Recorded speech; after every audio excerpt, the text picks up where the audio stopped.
Donald Trump believes that Vladimir Putin kept the promise he personally made to Trump, the promise not to strike Ukraine. He stated this after Russia launched a record number of missiles and drones at Ukrainian cities. The promise was valid from Sunday to Monday, so Putin did not break his word, Trump said.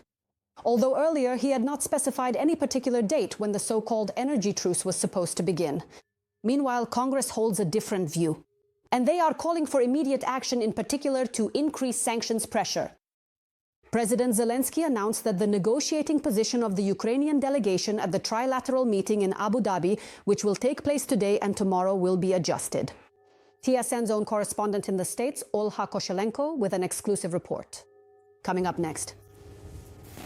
After a night of heavy shelling, when Russia launched 71 missiles and 450 drones at Ukrainian cities, while temperatures dropped below -20, Volodymyr Zelensky addressed Donald Trump. He asked what the response would be. After all, it was the President of the United States who asked Putin to refrain from strikes during the extreme cold. We see that Russia responded to this request with a record number of ballistic attacks. Not even 4 days have passed since the week that Russia was asked for. This also speaks to everything else that Russia promises, or might still promise. If they can't keep their word now, what can we expect in the future? But President Trump has different calculations. He stated that the agreement with Putin supposedly was only for a week, from Sunday to Sunday, although previously the US president did not specify the expected time frame for the ceasefire. And as recently as Monday, he spoke about Putin's promises as if they still held weight. It was from Sunday to Sunday, and it ended. He hit them hard last night. No, he kept his word, and that's important. We agreed to a ceasefire for 1 week because it was extremely, extremely cold there.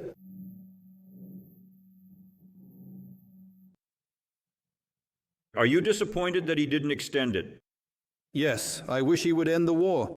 At this time, influential Republican Senator Lindsey Graham is standing behind the US president at the NATO summit.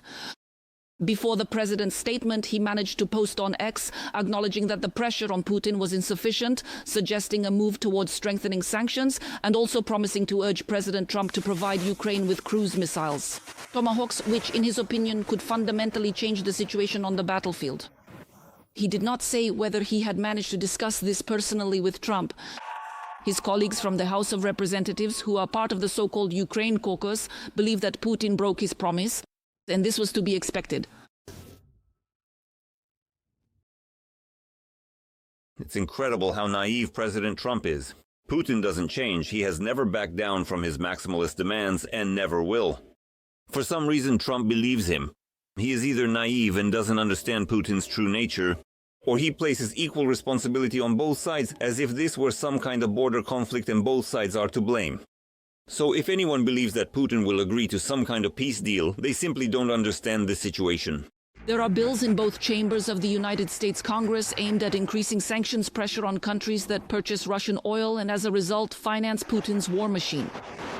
Its co-author, Senator Graham, has repeatedly stated that there are enough votes in support and that supposedly Trump himself gave the green light for consideration. But the matter has still not moved from a standstill. So members of the House of Representatives began gathering signatures for a petition that would allow the bill to be brought up for immediate consideration. All the Democrats and 2 Republicans have signed it. Only 1 vote is missing from Trump's fellow party members.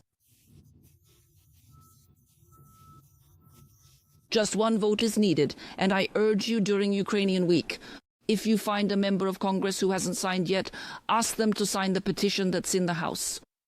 If we get 218 votes, it will be brought to a vote immediately. These words were spoken at a press conference that kicked off Ukrainian Week in Washington. Activists, religious leaders, and members of parliament from Ukraine will hold meetings at various levels in the American capital. Among them is 11-year-old Roman Alexeyev. His mother was killed by a Russian missile strike in 2022, and the boy miraculously survived. And after a very difficult rehabilitation, he became the voice of Ukraine's children. I am standing here today to show exactly how innocent children are suffering because of this devastating war.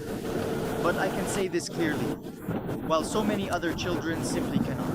Protect Ukrainian children. Against this backdrop, trilateral meetings between representatives of Ukraine, Russia, and the United States will take place in Abu Dhabi on Wednesday and Thursday. The American side confirmed the participation of Witkoff and Jared Kushner. After the shelling, Zelensky stated that the work of the Ukrainian negotiating team would be adjusted. Today, the embassy provided the State Department with detailed information about all the shellings that have taken place since the beginning. The announcement of Russia's so-called consent to a ceasefire is very detailed information provided today. We also did this as a result of the night shelling in coordination with the armed forces of Ukraine and the Ministry of Energy. And I am confident that this will also have its impact on the negotiations, because these are facts, these are concrete testimonies, specific information that seriously undermines any position of Russia. Accordingly, I hope that on the American side there will be fewer illusions and more pressure. From Washington, United States, Olha Koshelenko, Maxim Shenkarenko, TSN, OnePlus, Marathon, United News.